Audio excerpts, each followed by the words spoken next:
Nice. How about the relevance when you said by having it not aimed at anyone, it's able to transfer to different groups. Yeah. If it's not aimed at anyone, how does it transfer to people if it's not aimed at them? If it, no, it's not aimed at any particular. Well, sorry. Well, I should have.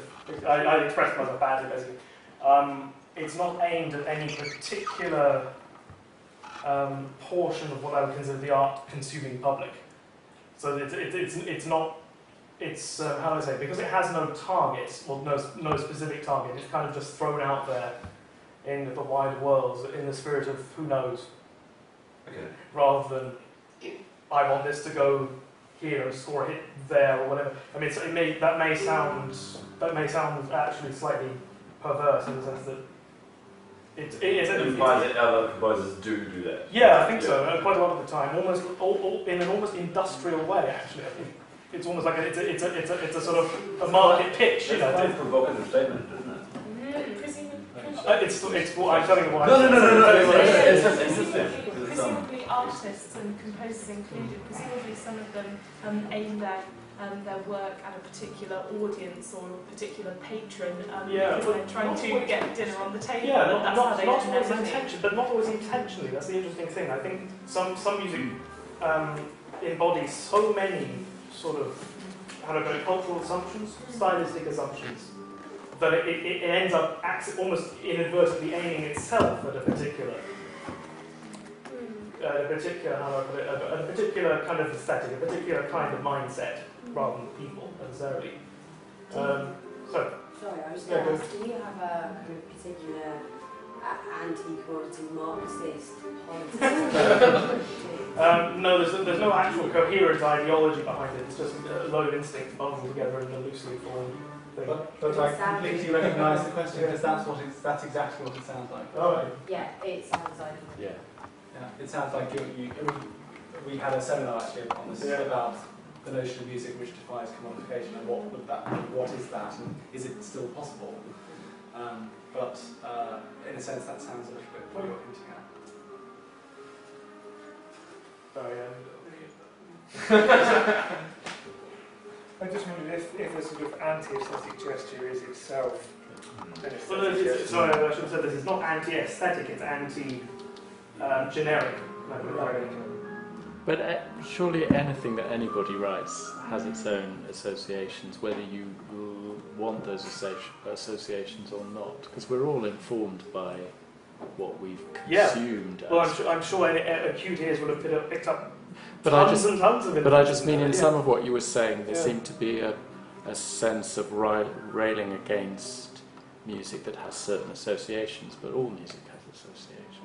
You can't escape certain associations. Yeah. It depends what the associations are, though. What was your inspiration? Kind of why they're there as much as what they are. What was your inspirations for those pieces in particular? Actually, they were based on sketches that I wrote about 5 years ago when I was really not very good at all. So I kind of resurrected them as being sort of snapshots from a former compositional existence, if you know what I mean. Does that make sense? What was your original inspiration for the original sketches? I no longer remember. I think some of them were pieces that I know.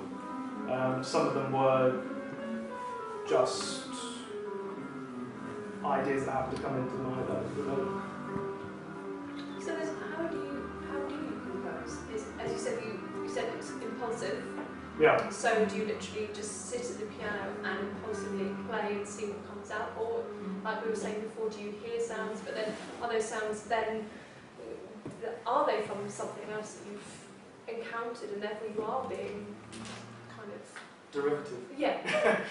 No, I'm sure I am being totally derivative. in many ways, in fact, more than I can count, more than I'm consciously aware of, but. That still doesn't sort of, how do I put it? Could you like simplify your question? Okay. Right, well, I'll go back to my original. The question I had in mind was that I think the more that you try and escape being generic, I don't know. The more generic it becomes? Yeah, I don't know. I think that is for a niche market. Really? I don't know why, but I just because humans in general, this is probably completely wrong, and this is my idea anyway, but I think that they, you know, we work on melodies, we like hearing nice tunes, we like hearing this, that and the other, whereas some maybe a smaller group of people like hearing, you know, things that are a bit more experimental and stuff, and therefore that narrows down what music, I don't know. No. You know? I think I get what you're driving at. This will, of course, bring its own stylistic ability into play just because the particular mesh of influences that happens to be there at the time. But how would I say, whether or not those kind of influences, that impression of the style it gives you is intentional, how do I put it? Sorry, I really should stop. But yeah, I suppose I'd just say that. Well, you know, I'm not by any means invalidating what you just said. It is perfectly valid. But I'd say kind of yes, but the opposite is also true at the same time. Okay. Do you know what I mean? Can I ask a question? No, because we have to stop. So you're literally running a walking dog.